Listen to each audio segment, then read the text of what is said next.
ကိုယူရည်ယူတော်သူတွေဖြစ်တဲ့အတွက်အလုံးမင်္ဂလာရှိတော်သားတွေဖြစ်တယ်ဟာလေလုယာကျမလည်းပေါင်းခွင့်ရတဲ့အတွက်လည်းရုံးနဲ့ဒိုင်းချစ်လို့ချီးမွမ်းပါလေဒီနေ့ဆုတောင်းတဲ့အခါမှာစာရှောင်ဆုတောင်းတဲ့အခါမှာကျမကိုဘုရားပြောပြတဲ့အရာတစ်ခုရှိတယ်အဲ့ဒါကကျမအစာရှောင်ဆုတောင်းတဲ့နေရာမှာတော့ပါတဲ့ခါမှာပေါ့နော်ငါသမီးတဲ့အစာရှောင်ရနေရာကမင်းတို့ဘက်ကငါစီကိုသင်တို့ရဲ့နှလုံးသားတွန်းလောင်းတော့အရက်ဖြစ်တယ်တဲ့ဟာလေလုယာဒီနေ့ကျမတို့ရဲ့နှလုံးသားတွန်းလောင်းတဲ့အခါဘုရားသခင်ကအရေးမနေနိုင်တာဖြစ်တယ်ဟာလေလုယာဘုရားသခင်ကကျမတို့ဒီလိုဆုတောင်းပြီးဆိုဝေးတဲ့အရာတွေ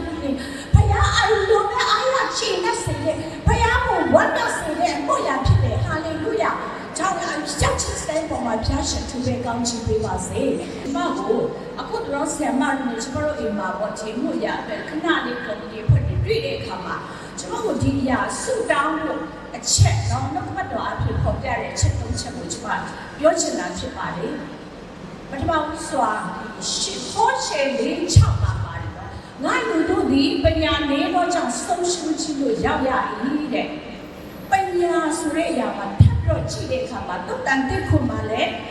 ခြောက်ရဖျားကိုကြောက်ရွံ့သောသဘောဒီဉာဏ်ပညာရဲ့အချုပ်ချာဖြစ်တယ်တဲ့ကျမတို့ဒီနေ့အများကြီးမပြောကျမတို့ဒီမှာရေးထားတဲ့တော့ချိန်ဖို့စိတ်ဝါနဲ့ချစ်လောဝလေးစူတုံပေါင်းလို့မျိုးတွေအတွက်အဓိကဖျားကပြပြတာဖြစ်တယ်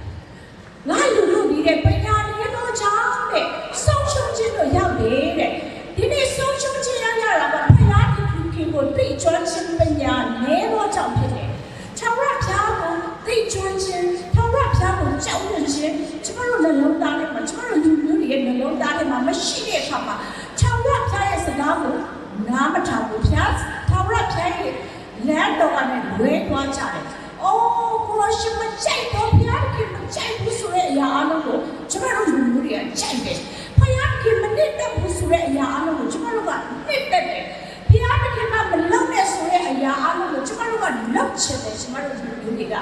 ဘုရားကမတော်နဲ့ဒီလမ်းမကောင်းဘူးဆိုတဲ့အရာကိုကျမတို့ကအဲ့ဒီဟာကိုနှစ်သက်စွာအရာကိုကြည်ချင်တဲ့ကျမတို့ရှောက်လန်းချင်တာဖြစ်တယ်ဘုရားကိုသိကြောခြင်းဘုရားနဲ့ယဉ်ကျေးခြင်းဘုရားကိုကြောက်ရွံ့ခြင်းမရှိတဲ့အခါမှာဒီနေ့ကျမတို့ဒီမှာတခြားမပြောကျမတို့ကချင်ပြည်တွေပြင်ပါမယ်ပျက်စီးဆုံးရှုံးခြင်းတွေညာစွာသောလူတွေရဲ့နော်အိုးဆုံးရှုံးခြင်းတွေနာကျင်ခြင်းတွေဝေဒနာတွေများစွာခံစားနေရတာဖြစ်တယ်အဲ့ဒီထာဝရဘုရားကိုသိကျွမ်းခြင်းပညာရမှုရအတွက်ကျမတို့ကလည်းခဏလေးနဲ့နှုတ်ပတ်တွေကိုဖတ်ဖို့မဟုတ်ဘူးအမြဲတမ်းထာဝရဘုရားနဲ့ကြွားဝင်နိုင်အောင်ရင်းနှီးအောင်ဘုရားသခင်အပြည့်အရာကိုကြိုက်တယ်ဘုရားသခင်ကကျမတို့ကိုဘယ်လိုအသက်ရှင်စေခြင်းတည်းဘုရားသခင်ရဲ့စိတ်တော်ကိုတွေ့အောင်ကျမတို့ဘယ်လိုလုပ်ရမလဲဆိုတာကနေ့တိုင်းနှုတ်ပတ်တော်ကိုကျမတို့ကနေ့တိုင်းဆင်ရှင်လို့တွေ့ရမှာဖြစ်တယ်ယင်းနှီးကြွားဝင်လာတဲ့အခါမှာဘုရားသခင်မကြိုက်တဲ့အရာကိုကျမတို့ကမကြိုက်ဘူးတော့ဘုရားသခင်မုန်းတဲ့အရာကိုကျမတို့ကမုန်းရမှာဖြစ်တယ်မုန်းတက်လာတာဖြစ်တယ်ဥပမာဖြစ်လင်မယားနှစ်ယောက်ဆိုပါဆိုပထမဆုံးနော်လင်မယားဖြစ်နေတဲ့အခါမှာပြုတ်နေပြအချောင်းတွေမသိဘူးအစစ်မပြေဘူးတော့လည်းစိတ်နဲ့စကားနဲ့အပြင်ကပေါင်းနေလာတဲ့အခါမှာယောက်ျားလူကလည်းတော့မိန်းမရဲ့အကျိုးကိုအခုနားပြီးသွားပြီမိန်းမလူရဲ့လူကလည်းယောက်ျားရဲ့အထာကိုအခုနားပြီးသွားပြီဟိုမှာကျမဆိုလို့ရှိရင်ကျမမျိုးသားကိုကျမတအားချစ်တယ်ကျမမျိုးသားလည်းကျမကိုတအားချစ်တယ်တယောက်နဲ့တယောက်နားချအောင်ကျမတို့မလုပ်ကြဘူးတယောက်နဲ့တယောက်တအားချစ်တဲ့အခါကျတော့အိုးငါကြောင့်လူဝမ်းနေသွားမှာငါကျမကစကားတစ်ခုလောက်နည်းနည်းမှပြောလိုက်တယ် तू ကမပြောအိတ်မပြောအဲ့လိုဖြစ်တဲ့အခါမှာကျမတို့ကနားချအောင်မလုပ်ချင်ဘူးကျမကြောင့်စစ်ဆေးရအောင်ကျမကမလုပ်ချင်ဘူးသူကလည်းကျမကိုအဲ့လိုပဲကျမစစ်ဆေးရအောင်ဘာမှမလုပ်ချင်ဘူးရတဲ့ပြောက်အရန်ရင်းနှီးကြောင်းဝင်လာတဲ့အခါမှာစကားတစ်ခုပြောလိုက်ရင်တော့မှအော်သူဘာတာနဲ့ပြောနေတယ်မလီလာရဆိုလို့ရှိရင်အော်ယောက်ျားလုပ်တဲ့လူကမိန်းမရဲ့မျက်နှာကိုကြည့်လိုက်ဒီနေ့ငါမိန်းမငါ့ကိုစိတ်တူနေတယ်ဒီနေ့ငါမိန်းမကငါ့ကိုအစာမချေနေဘူးငါ့ကိုစိတ်ဆိုးနေတယ်ဒီနေ့ငါမိန်းမချစ်ရတာမျက်နှာတအားရှင်လန်းတာပဲအယောင်ဝမ်းမြောက်နေတာပဲနော်အရှက်ရင်းကြီးကြောင်းဝင်ခြင်းတွေကနေပဲနော်သူ့ရဲ့အထာကိုသိတာဖြစ်တယ်ဒီနေ့ကြောက်ရွံ့ခြင်းဆိုတာဘုရားသခင်ကအချင်းပြီးရိုက်နေတဲ့ဘုရားမဟုတ်ဘူးကျမတို့ကဘယ်လိုချစ်ရမလဲလို့ချစ်ချင်တဲ့ဘုရားဖြစ်တယ်တချို့ကလည်းဆိုရင်ဘုရားရိုက်နေတယ်ဘုရားရိုက်တယ် တဲ့တွေ့ဆုံပြနာလို့တွေ့ဆုံပြတော့တွေ့ဆောင်ရတော့ဖျားကလေဟိုချစ်ချားတွေ့ဆုံဆိုလေဖျားကလေကြောက်အောင်ကြောက်အောင်ကလေးဒီအဲ့လိုလို့ဒီနေ့ကဖျားကြီးရိုက်နေတယ်အဲ့လိုပြောတတ်ကြအဲ့ဒါမဟုတ်ဘူးထာဝရဖျားကိုချစ်တယ်ဆိုတဲ့အရာထာဝရဖျားကိုကြောက်ရွံ့နေဆိုတဲ့အရာကကိုတော်ပြုတ်ခဲ့တော့နောက်ဝါကတိုင်တရားကိုကျွန်မတို့ကသိပြီးတော့မှကိုတော်ယေရှုတင်လိုက်တာဆိုပြီးမှတော့ကိုချစ်တဲ့စိတ်ယေရှုတင်တဲ့နှလုံးသားနဲ့တော့မကြိုက်တဲ့အရာအလုံးကိုတမီးပြည့်တယ်ကိုတော်မလုံးတဲ့အရာအလုံးကိုတမီးပေါင်းမယ်ကိုတော်မရှောက်စေချင်တဲ့အရာရရှိတယ်တမီးမရှောက်ဘူးကိုတော်တော့ပဲကိုရှောက်တယ်ကိုတော်ရဲ့စိတ်ကိုတော်စိတ်စီရတော့မှငါဒီလိုလုပ်လိုက်လို့ငါဒီလိုစကားပြောလိုက်လို့ဖခင်ကြီးငါကြောင့်မျက်နှာမြင်မယ်ငါကြောင့်မျက်နှာပြရမယ်အော်ကျွန်တော်ကမကောင်းတာလို့ရှင်အော်ယူကိုကဆန်ရှာနေချစ်ဖခင်ကိုတည်တဲ့ခရိယာတွေတွေ့လားအချင်းစာရိတ်တွေကစုပ်ပြတ်နေတာပဲဆိုဘယ်လိုထိလဲကျွန်တော်တို့ကိုယ်ကိုကျွန်တော်တို့ရွေးနှုတ်ခဲ့တဲ့ဖခင်ရဲ့ကုန်းတော်ကိုချိခိုက်စေတာဖြစ်တယ်အဲ့ဒါကြောင့်လို့ကျွန်တော်တို့ကြောက်ရွံ့ခြင်းဆိုတဲ့အရာကတော့ကိုချစ်ခြင်းဖြစ်တယ်တော့ကိုကျေးဇူးတင်ခြင်းဖြစ်တယ်တော့ကိုဘုန်းပေးခြင်းဖြစ်တယ်ကိုရောကိုပဲချစ်တယ်ကိုရောတောင်းလိုက်မယ်ကိုရောမချစ်တဲ့အရာကိုရောကိုစစ်စစ်စေမဲ့အရာကမှကျွန်မမလုပ်ဘူးအမေမလုပ်ဘူးတားမလုပ်ဘူးကိုရောတရှိတော်ပြီးတော့ဖန်နေတိုင်းချစ်ပြီးတော့တုံးနေမှလက်ပြပါဆွဲပေါ်ပါလို့အမြဲတမ်းအနာလို့ရှင်ထာဝရဘုရားကိုကြောက်ရွံ့ခြင်းနဲ့တော့ဘတ်တော်နဲ့ရဲ့တိုင်းမှာစစ်ချင်းနဲ့လာမလုပ်တဲ့ခါမှာအဲ့ဒီတော့ဘတ်တော်ကကိုယ့်အထက်မှာတက်ဖြစ်လာပြီးမမိုက်ချင်တော့ဘူးမစိုးချင်တော့ဘူးမလောက်ချင်တော့ဘူးကိုရောတောက်နေတဲ့ချက်ကိုရောမစိတ်ချမ်းသာစေချင်တယ်ဝတ်စားစီရတဲ့ကစားတော့ဘာလာလို့ရှာရမှာစကားပြောတာကစားဖယားကြီးလည်းလို့ရှိတဲ့အရာဖယားကြီးကိုချစ်တဲ့အရာကြောက်တယ်ဆိုတဲ့အရာကလေကြောက်နေတာဘယ်လိုမျိုးကျမတို့တော့ချင်းချောက်ပြီးကြောက်တာမျိုးမဟုတ်ဘူးကြောက်ရွံ့နေဆိုတဲ့အရာကလေဖယားကြီးကအရာချစ်တဲ့အတွက်သူစိတ်စေရတော့မှဆိုလို့ငါဒါလုံးလိုက်သူမချိုက်ဘူးငါဒီလိုလုံးလိုက်ဒီဘာနဲ့မှစိတ်တော့မဆိုးဘူးဖျားတယ်လားကျမတို့ကရချစ်တဲ့အတွက်အမေတို့ကနာလုံးသားတယ်မှာငါတို့ဘာဒီလိုတားလို့စုတ်တော်မီးတာမင်းကိုချစ်ခဲ့တာတည်းရဲ့တားရဲ့ဘာလို့ကစကားမနာထမ်းချင်တာလဲလို့ဒီကြိုင်နဲ့ချနေမှာကျမတို့သိနိုင်တာမဟုတ်ဘူးကျောင်းထောင်ရဖျားကိုကြောက်ရွံ့တော့ညံ့ပရမရှိတဲ့အခါမှာကျမတို့လူမျိုးတွေကပျက်စီးခြင်းဆုံးရှုံးခြင်းဆုတ်ယုတ်ခြင်းရုပ်ရော့ခြင်းကိုလည်းချမ်းသွားနေတာဖြစ်တယ်။ဒါကြောင့်လို့ကျမတို့လူမျိုးတွေဒီမှာရေးထားတဲ့တော့ဂျေဖော့ဆိုင်ဝါနဲ့ချိတ်လောက်တော့လီဆူလူဝါလူမျိုးတွေချောင်းရဖျားတဲ့ရင်းနှီးကြောင်းတော့ညံပရချောင်းရဖျားကိုကြောက်ရွံ့တော့ညံပရနဲ့ပြီးတော့ဒီလိုဖြစ်ဖို့ကျမတို့ဆုတောင်းရအောင်လို့ဒါပထမချက်ကျမပြောချင်တာဖြစ်တယ်။ဒီနေ့ကျမတို့ဖျားခင်ကိုယုံကြည်တဲ့သားသမီးတွေဟာအထူးနဲ့တခြားလူပြောကျမတို့ကချင်လူမျိုးတွေဟာမိမိရဲ့ဖြစ်ချက်ပေါ်မှာတည်တဲ့အတွက်ပျက်စီးနေကြတာဖြစ်တယ်။ဒီနေ့လေးပါလေးတိုင်းတည်တဲ့တိုင်းလူပေါင်းတို့ဒီကဲနေချင်းတို့ရောက်ပြီးတမန်တရားကိုသိစေဖို့ကဖျားခင်လို့ရှိတယ်လို့ပြောတာဖြစ်တယ်။ဖျားခင်ကကျမတို့ကိုကဲပြီးချင်းရယူခုပဲမဟုတ်ဘူး။တမန်တရားဆိုတဲ့သူရဲ့နောက်ကပတ်တော်ကိုကျမတို့သိပြီးတော့လိုက်လျှောက်တော့သူဖြစ်စေဖို့တို့အလိုရှိတာဖြစ်တယ်။ကျမတို့က耶稣被当成来塞，我不当被人的。我三代是把那3年我，别两年就把人往下他了，耶稣有点说来了。阿公了嘛，他妈的我偏给身体谁知道不？什么地步？什么来兄弟他妈手手家里的呢？你搞巧是我阿姨他的了，你都也看到，你都把白布的，俺白的俺见过的，但是呢，我都偏见过的，看到这个了。ဖယားခင်ကအတိအကျပြောထားပြီလေဒီနေ့ကျမတို့ခတ်တော့ကျမတို့ပိုင်နေရင်လုပ်ပြီးတော့မှပျက်စီးနေကြတာမောရဲ့ဆေးဝါးတွေထဲမှာနေကြတာကျမတို့လူမျိုးတွေတခြားတွေကပြောကျမတို့ကချစ်ပြီးနေမှရှိတယ်ကျမတို့လူမျိုးတွေကိုပဲတော့ကျမဒီကမျိုးစောချင်တာပျက်စီးနေကြတယ်ဆိုတော့ဖောက်ပြန်ခြင်းတွေတိထောင်ရင်ဖောက်ပြန်ခြင်းတွေဂျူးတွေတင်းနေတယ်နော်မိမရှိတဲ့နဲ့မင်းနေရွေးတယ်အများကြီးနော်ယောက်ျားရှိတဲ့နဲ့ဖောက်ပြန်နေတယ်အများကြီးဘာကြောင့်လဲနောက်ကပတ်တော့တမန်တရားကိုဖျားခင်ကသိစေရှိပဲလေမသိတဲ့အတွက်ကြောင့်မင်းတို့ခန္ဓာကမင်းတို့လုပ်ချင်လို့လုပ်ဖို့မဟုတ်ဘူးတဲ့မင်းတို့ပိုက်တာမဟုတ်ဘူးတဲ့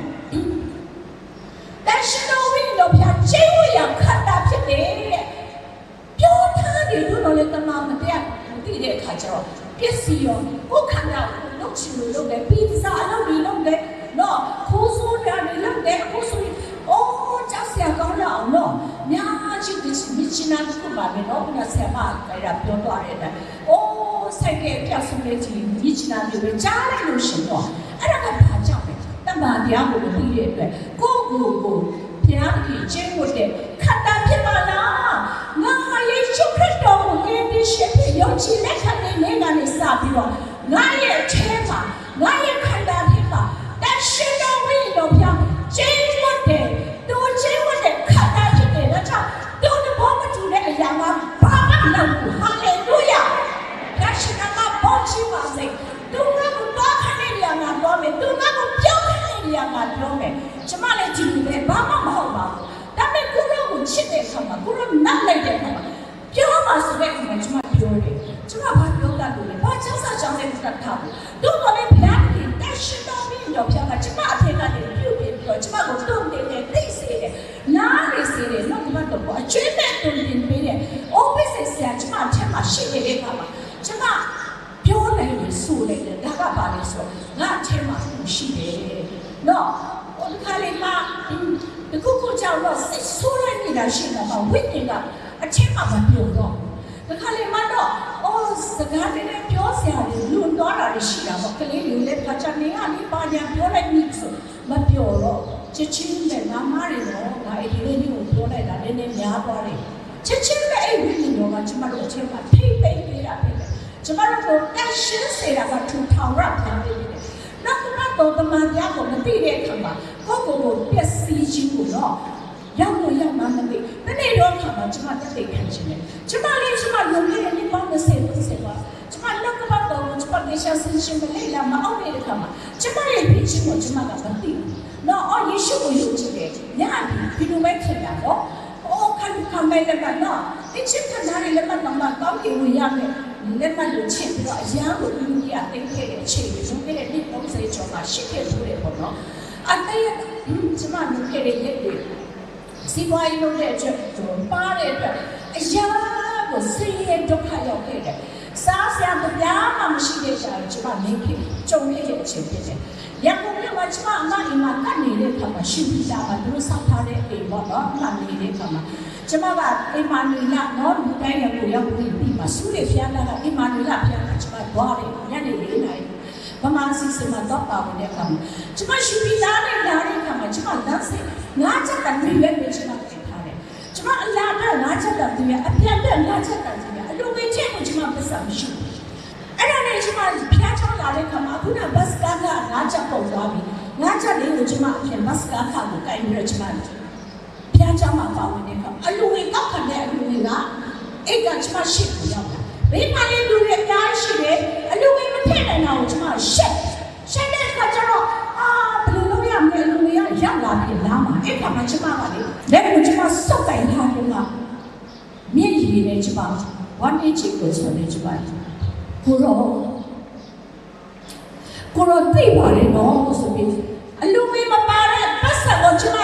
အလူမေးအဲ့ထက်မှကျမဒီလိုထည့်နေတာဖြစ်တယ်ကျမရဲ့စိတ်ရဲ့ချင်းကအဲ့လောက်ထိရောက်ခဲ့တာဖြစ်တယ်ကျမကငါချက်တာကိုထည့်လိုက်လို့ရှိရင်ကျမပြန်တဲ့ဒန်းစိတ်မရှိတော့ဒါကြောင့်ကျမဝမ်းနေချင်ဝမ်းဆိုနဲ့ကျမ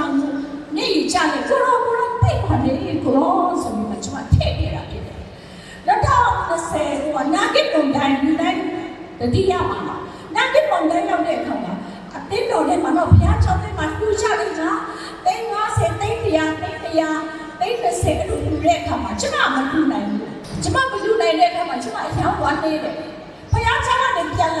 ပြန်စစ်လာတဲ့အခါမှာအေးဝါဒီနာဘုရားကျောင်းအစစ်တင်ကားတဲ့အစစ်နာလေးမှာကျမအယောင်ဝမ်းနေချေခွင့်တော့ကျမဘာပြောလဲဆိုငါဘွားကတော့ဘယ်တော့မှမလူနိုင်တော့ဘူးငါဘွားကတော့ဘယ်တော့မှသူများတွေမလူနိုင်တော့ဘူးငါကစက်စစ်လောက်လည်းမဟုတ်ဘူးငါကရွှေကုန်တယ်မဟုတ်ဘူးငါကအင်ဂျင်နီယာလည်းမဟုတ်ဘူးငါကဆေးရုံလည်းမဟုတ်ဘူးဘယ်လိုလုပ်ငါလူနိုင်တော့မလဲဆိုပြီးဝန်နဲ့ဆိုချင်မစလာနေကတိတော့ရှိတယ်အဲ့မှာစလာနေရပုံကြတယ်လူချင်းရဲ့စိတ်ကအချက်ပါပြီးလူတော်လည်းလူနိုင်တဲ့ချိန်တွေရှိတဲ့ခါမှာဝန်နဲ့ပြီးတော့မှကိုယ့်ကို ကိုဒီဝါနဲ့ပြမြည်ရင်သူများတွေ့မှာဆိုတော့မြည်ရင်ကိုဒီတော့ပြီးစစ်လာတဲ့အခါ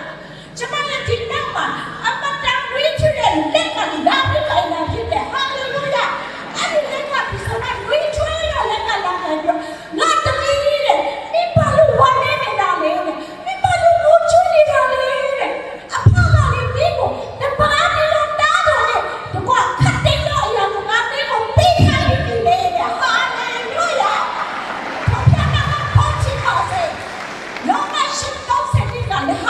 ရေးပြလို့ကျွန်တော်ကိုရှင်းရှင်းမိမိသားတော်ရဲ့ကိုမလို့ရောပဲငါတို့ရှိတဲ့ပြဖို့ကိုငါစွတ်တော်မူသည်တော့သူဒီတပါးဒီတော့သူသားတော်လည်းတော့ခတ်သိတော့အရာကိုငါတို့အမပေးနဲ့အဖေတို့လေးတော်မီနီတဲ့ဟာလေလုယာဟာလေလုယာယောမရှိတော့ဆယ်နှစ်ကအဲ့လိုရေးပြလို့ပဲပါလက်ဟာတင်မှာအဲ့လိုပေါ်လာအဲ့ဒီနေ့အစကျွန်မလေးပတ်စံမှာပြောင်းမှမရှိသေးဘူးနော်ပတ်စံတိတ်မပြောနဲ့တစ်ထောင်တော့မကန်နိုင်သေးဘူးကျွန်မလေးဝမ်းမြောက်နေတာဝမ်းမြောက်ဆိုလေးပေါ်မှာလမ်းရှောက်လို့လွတ်မြောက်ပြီးရှောက်နေတာဘာကြောင့်လဲဆိုတော့ဖယားတကယ်ရဲ့တားတော်ကတော့ငါ့ကိုပေးထားပြီးပြီပဲငါတော့ဖယားရဲ့ချစ်ခံရတဲ့ဘုသူရှိတယ်ငါဟာအဲ့ဒီတရားဆောင်ကျွန်မဘာမှမရှိသေးဘူးဘာမှနားဆောင်မရှိသေးဘူးတို့တော့လေကျွန်မအဖေကထူထောင်ရပြန်ရေးတဲ့ချင်ကအပြည့်ရှိနေတာကြွယ်ဝချင်အဒီထက်ပြည့်ရှာနေတာသူပြိုင်အောင်နေချင်တယ်ကျွန်မထက်ကပြည့်ရှာနေတာလုံမြောက်ချင်တယ်ကျွန်မလမ်းလျှောက်တော့တာဝမ်းမြောက်ချင်တယ်လမ်းလျှောက်တော့ဒီလောက်တာမိုးကြီးတဲ့ဖယားကြီးရဲ့တပါးဒီတော့သားတော်ရဲ့အသွေးအသက်နဲ့တော့မှကျွန်မကိုချစ်တာကျွန်မပြည့်အရာကိုတောက်တဆန်ကျွန်မအားချတဲ့လူကယေရှုဖျားပဲဖြစ်တယ်ဆိုတဲ့အောင်ကျွန်မနားနေလာတယ်ကိုယ့်ရဲ့ဖြစ်ချင်းကိုသိသွားတာအခုတော့ကိုယ့်ရဲ့ဖြစ်ချင်းကိုမသိတဲ့အခါမှာငါဘယ်တော့မှမရတော့ဘူး။အော်ကြောက်စိတ်ကိုသွားအားကိုးနေတယ်။ပညာတွေကိုအားကိုးနေတယ်။တော့တကယ်တော့ကျမအထဲမှာယေရှုခရစ်တော်ရှိနေပြီဆိုခတ်သိမ်းတော့အရာကိုပြီးဆုံးတာဖြစ်တယ်။ဟာလေလုယာ။အောင်မြင်ခြင်းတော့ယေရှုကိုလိုက်တော့ယေရှုတော့လိုက်တော့သူတွေမဟုတ်ဘူး။ယေရှုကိုယုံကြည်တော့အောင်မြင်နေတော့သူတွေဖြစ်တယ်။ဟာလေလုယာ။ဒါရှိနေမှာဘုန်းကြီးပါစေ။ကျွန်တော်တို့အချက်နဲ့ဆုတောင်းမှုတွေပေါ့နော်။ပထမကအမနာထာဝရဘုရားကိုကြောက်ရွံ့သောဉာဏ်ပညာရှိဖို့အိမ်ပြန်ရောက်လေဆုတောင်းရနံပါတ်1ချက်နံပါတ်2ချက်ကမိမိရဲ့ဖြစ်ချင်းကိုသိတော်သူတွေဖြစ်ပေါ့မိမိဘာတူလဲဆိုရငါအတွက်ဘာဒီတော့တားကိုလေအတွေ့အတက်နဲ့တောင်မှငါ့ကိုစုပ်ပြီးချစ်တာရွေးနောက်ခဲ့တင်ထားငါသားရမယ့်အဖြစ်ခါတဲ့သူသွားပြီးတာဒီယေရှုတရားကိုသိလို့ရှိရင်ကျမတို့အတွက်လုံလောက်တာဖြစ်တယ်ပိုရှန်တာဖြစ်တယ်ဟာလေလုယာဒုတိယအချက်နဲ့မိမိရဲ့ဖြစ်ချင်းကိုသိတော်သူတွေဖြစ်အောင်ကျမတို့လူမျိုးစုတွေအတွက်ဆုတောင်းရအောင်မိမိကဘာတူလဲတားတော်ရထားတော်သူဆိုတာမသိတဲ့အခါမှာပစ္စည်းချင်းကိုလိုက်သွားကြတာဖြစ်တယ်ဆုံးချုံချင်းတွေနဲ့တရားနဲ့တရားမငြိမ်ညွတ်ချင်းတွေရဖြစ်ချင်းတွေတိုက်ခိုက်ချင်းတွေမောက်ပြီးချင်းတွေများစွာဖြစ်နေတာကမိမိရဲ့ဖြစ်ချင်းကိုမသိလို့နောက်ကမှတော့မသိချင်တဲ့အတွက်ဖြစ်တဲ့ကြောင့်မိမိရဲ့ဖြစ်ချင်းကိုသိတော်သူတွေဖြစ်ပြီးဆုတောင်းရအောင်နောက်ဆုံးအချက်နေသေးတာတော့နေ့ရက်ချိန်ကာလကိုရွေးနှုတ်တတ်တော်သူတွေဖြစ်ဖို့ဆုတောင်းရအောင်လူက7နှစ်54 55 56မှာယေရှုကပြောထားတာဖြစ်တယ်တဖန်တဲ့လူစုဝေးတို့ကိုမိတော်မူဒီကတင်းတို့ဒီအနောက်မျက်နှာနဲ့မိုးရတဲ့ဒီကိုမြင်တော့ခါမိုးရွာလို့ချစ်ချစ်ဆိုတိုက်ပြီးတဲ့တောင်းလာဒီကိုမြင်တော့ခါလေးဘုံမျိုးဆိုတိုက်ရဆိုဒီအတိုင်းပဲဖြစ်တတ်၏တဲ့လူကတော့သူတို့တင်းတို့ဒီမြေကြီးမျက်နှာနဲ့မိုးကောင်းကြီးမျက်နှာကိုပိုင်းခြားရသိနိုင်ကြယခုကကာလကိုအဖေကြောင့်ပိုင်းခြားရသိနိုင်ကြသည်တဲ့ကျမတို့ကတော့တခါတလေတော့မှလေဟိုညဆိုရှင်လာပြီးမှနေဟိုနီကြီးလေအကြအပွားကြီးတွေကြီးဝိုင်းဖတိကောကိချန်ချစတာရဲ့လက်ဖြစ်တော့အရက်နေပုံမဲ့လို့ကျမတို့ပြောတာတဲ့အခုမှလည်းမိုးရိတ်တက်လာပြီးဆိုမိုးရောတော့မဲလို့ပြည့်တယ်တဲ့ဒါရယေရှုပြောတာပေါ့နော်ဒါပေမဲ့အခုချိန်မှာကျမတို့ဒီမျိုးတွေအတွက်တော့ဒီစကား prophet စကားဖြစ်တယ်တောင်းလေးလိုက်နေဘူးတော့မယ်လက်ဖြစ်နေဘူးတော့မယ်ဆိုတဲ့ပြောတဲ့အတိုင်းမင်းတို့ပြောတဲ့အတိုင်းဖြစ်တယ်တဲ့မင်းတို့အားတဲ့နော်မိကြီးမှာကောင်းကင်မှာဖြစ်နေတဲ့နမိတ်လက္ခဏာကိုတော့မှကြည့်ပြီးတော့ပြောနိုင်အခုနေ့ရဲ့ကာလကိုကြည့်ပြီးတော့ဘာလို့မသိနိုင်တယ်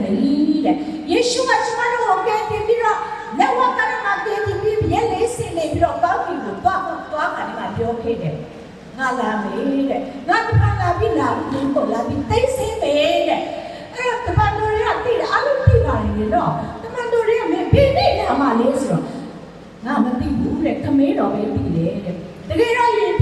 ရှုခမဲတော်သားတော်တရှိတော်တော်တောင်းမဆုံးဟာအတူတူအလုံးလုံးနဲ့ဖျားဖြစ်တယ်ခမဲတော်ကတားတော်မသိပဲခုံးမလုပ်ဘူးတရှိတော်တော်ဖျားမသိပဲမလုပ်ဘူးသဘောတူပြီးဆိုလို့တယ်တော်တော်နဲ့ယေရှုကလူစားတိခံယူပြီးတော့သူကခမဲတော်ခိုင်းလိုက်တဲ့အလုပ်ကိုလာတော့တဲ့ခါမှာဖယားစာတိကပြီးပြီလေလူစားတိကကိုရောခိုင်းတဲ့လို့ဝန်ခံတော့ခမဲတော်ကိုဘုံပေးလို့မသိဘူးပဲပြောတာမသိဘူးပြောတာဖြစ်တယ်တကယ်တော့ကျမတို့ကဒီစင်ပါလာ25ရက်2025မှာငါမင်းတို့လာချီဆောင်မယ်လို့ယေရှုကငါတိုင်းကျမတို့ကတအားညံ့နဲ့များတယ်လို့အဲ့မှာဆိုးရုပ်တဲ့လူတွေလေဆိုးချင်တယ်လို့ဆိုးမိုက်ချင်တယ်မိုက်စားချင်တယ်တော့စားပြီးတော့25ရက်25ရောက်ပါလိမ့်ပြီတလားအလိုလောက်မှာငါအဖြစ်ကိုစုံတယ်အဲ့လိုမျိုးကျမတို့ကလောက်မှာအဲ့ဒီကဲ့တော့ယုံကြည်ခြင်းကိုဖျားပြီးဟာဆောင်တော့ယုံကြည်ခြင်းကိုဖျားပြီးလို့ချစ်ဖို့အခုတည်းကတည်းကအချင်းတိုင်းမှာခက်ခဲပေမဲ့ဆိုးရုံတော့အချင်းဖြစ်ပေမဲ့မရှိတော့အချင်းဖြစ်လာနိုင်တယ်ကိုရောကိုဒါမျောကြည့်ပြီးတော့ကိုရောကိုနောက်ကိုလိုက်ပဲဆိုတဲ့ယုံကြည်ခြင်းရှိတော့စစ်မှန်တဲ့ယုံကြည်ခြင်းတရားကိုကိုရောကလိုချင်တော့အဲ့လိုပြောတာဖြစ်တယ်ဒီအချိန်မှာဒီလိုပုံပတ်နမိတ်ဖြစ်မယ်လို့ပြောထားခဲ့တာအားလုံးသိပါတယ်နော်ဒီနေ့ဖြစ်နေတဲ့အချိန်တွေကပြီးဆုံးနေပြီဖြစ်တယ်လုံးခဲ့တဲ့နောက်မှာကျွန်တော်ဆံငယ်လေးနဲ့စကားပြောတဲ့အခါမှာဖယားကျွန်တော်တို့ကပြောလိုက်တာလူတွေအများကြီးဆွတယ်ဒီလိုလူတွေအများကြီးဆွစေတာပဲတရှိတော်ဝင်တော့ပြန်လုံးလို့ပြီးတယ်ကျွန်တော်တို့အားနဲ့မဟုတ်ဘူးတော့သူမနာစင်မရောက်နိုင်ဘူးအဲ့မှာအချိန်တိုင်းပြီးနေလို့ပြောလိုက်တာအဲ့မှာဝိညာဉ်တော်ကျွန်တော်ချင်းငါသမီးအချိန်ပြီးတာမဟုတ်ဘူးရောက်နေပြီလေဟာလေလုယာတတ်နေပြီလေနီးနေပြီဆိုတဲ့အရာကအတိုင်းတာတစ်ခုရှိတယ်လေအဝေးအကွာဝေးရှိတယ်အဝေးမှာကြည့်လိုက်လို့ရှိရင်ဟိုမှာရုပ်တော့နေရောက်တော့နေဆိုပေမဲ့တော့လိုက်လို့ရှိရင်နိုင်လောက်3နိုင်လောက်ရှုပ်ရတဲ့လမ်းရှိတယ်အခုကရောက်နေပြီမြင်နေပြီတဲ့ဆိုးရတော့ဒီကာလကိုကြည့်ပြီးကျမတို့ကနောင်တရရဖြစ်တယ်ဒါကြောင့်ကျမတို့ချင်းလူမျိုးစုတွေဒီမှာရေးထားတဲ့လူတွေဒီနေ့ဒီအချိန်ကာလမှာဖြစ်နေတဲ့ပုံမှန်နမိတ်တွေအခုအစိုးစောချင်းတဲ့ပင်လေးနော်ဟောတော့နေပြီမြင်နေလို့ချင်းကနေ့တိုင်းမြည်ကြီးလို့ချင်းတယ်ကျန်တဲ့သစ္စာမရှိချင်းတယ်အနန္တချင်းတယ်ထောက်ပြန်ချင်းတယ်ကျန်တဲ့မေတ္တာခံပါချင်းတယ်အကုန်လုံးပြည့်စုံနေပြီဖြစ်တယ်ဒါကြောင့်လို့တမာတတိရှိတယ်နော်နေ့ရဲ့အချိန်ကာလကိုရွေးလို့တတ်တော်သူတွေဖြစ်ဖို့ကျမတို့စုတောင်းလို့လေဆိုတဲ့အရာကိုတတိယချင်းနဲ့ကျမတရားကိုတော့တော့ဒီပြောချင်တယ်နောက်ဆုံးလည်းအဲ့ပဲငါ56ကိုလည်းတစ်ချက်တော့ထို့ကြောင့်ပညာမဲ့တဲ့တော့မဟုတ်ပညာရှိတဲ့တို့စိတ်မြင့်မြင့်ချစ်ဆောင်နေကြတတိပြုကြလောယခုနေ့ရဲ့ကာလတို့ဒီဆိုးရောက်သောကြောင့်ကာလအချိန်ကိုရွေးနှုတ်ကြလောထို့ကြောင့်တတိမရှိတော့လို့မဖြစ်တခင်ဖျားရဲ့အလိုတော်ရှိရာကိုပိုင်းခြား၍သိတော်သူတွေဖြစ်ကြလောဟာလေလုယာကျွန်တော်တို့လူမျိုးစုတွေဟာဒီနေ့နောက်ဆုံးတော့အချိန်ကာလရောက်တဲ့အခါမှာပညာမဲ့တဲ့တို့တော့ဖျားကိုမသိတော်သူတွေမဟုတ်ပဲပညာရှိတဲ့တို့တမန်တော်ဒီနဲ့နေရကာလချိန်တိုင်းကိုရွေးတော့ပြီးဖျားသခင်နောက်ကိုနောက်တော့အမြန်ဆောင်ရလာတော့သူတွေဖြစ်ဖို့ကျွန်တော်တို့ဆုတောင်းရအောင်လို့ဒီနေ့နဲ့ကျွန်တော်တို့တော့ပြီးညာလို့ဆိုရဲကြောင့်တိုက်တွန်းခေါ်အပ်ခြင်းဖြစ်ပါတယ်အရောက်ချင်းစတဲ့ပုံမှာခြောက်ရဖျားရဲ့ကောင်းတဲ့ချင်းကျေးဇူးပြုခြင်းဘုရုနာတော်ကျွေဝတ်စွာခံစားပါစေလို့ယေရှုတော်မှာဆုတောင်းပါခြင်းပေးပါတယ်အာမင်